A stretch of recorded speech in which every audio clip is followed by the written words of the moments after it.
Episode 8. The Zeus Administration.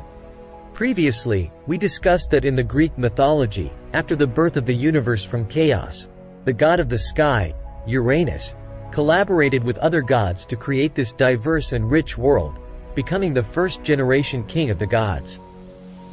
In Greek mythology, the gods are born with supernatural powers, each having their unique divine attributes and domains, which grant them corresponding abilities.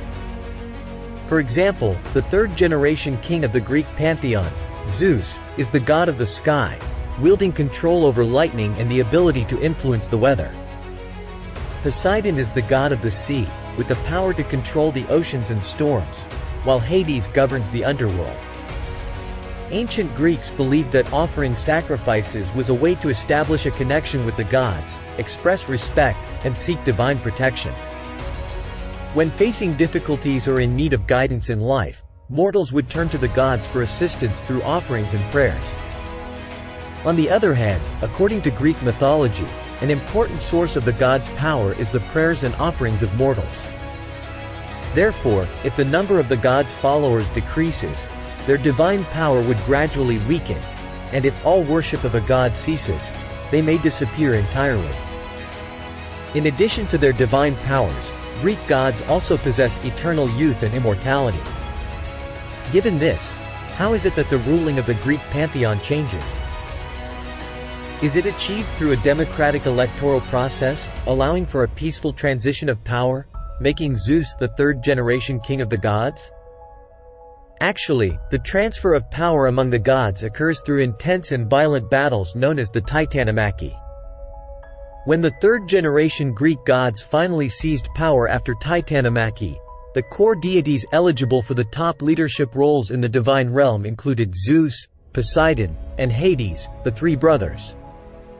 They competed for the three most important positions within the pantheon: King of the Gods, President, God of the Sea, Coast Guard Director, and Lord of the Underworld, Prison Warden. The responsibilities and powers associated with these three roles were vastly different. Therefore, even the most humble and modest gods would not make any concessions, especially when the opportunity to become king of the gods in heaven arose. Imagine how blissful it would be to enjoy heavenly privileges. Who would want to go to the gloomy and terrifying underworld to work every day? Since Hades was not one to be humble, why did he eventually end up as the prison warden in the underworld? The blame for Hades taking on the role of Lord of the Underworld can be placed squarely on himself. At the time, in order to choose the wisest, most just, and enlightened leader among the gods, the Greek pantheon decided to use the fairest method, drawing straws. At this crucial moment, Hades made a fatal mistake by forgetting to approach Professor Horace Slughorn of Hogwarts School of Witchcraft and Wizardry and ask for a vial of Felix Felicis, the liquid luck. As a result, Hades drew the short straw and found himself reluctantly packing up for his new job in the dark depths of the underworld. Years after working in the underworld, Hades stirred up a major problem that led to the appearance of the changing seasons in the mortal world, which had previously enjoyed eternal spring. What trouble did Hades cause? To find out more, please stay tuned for the next episode, The Infatuated Hades.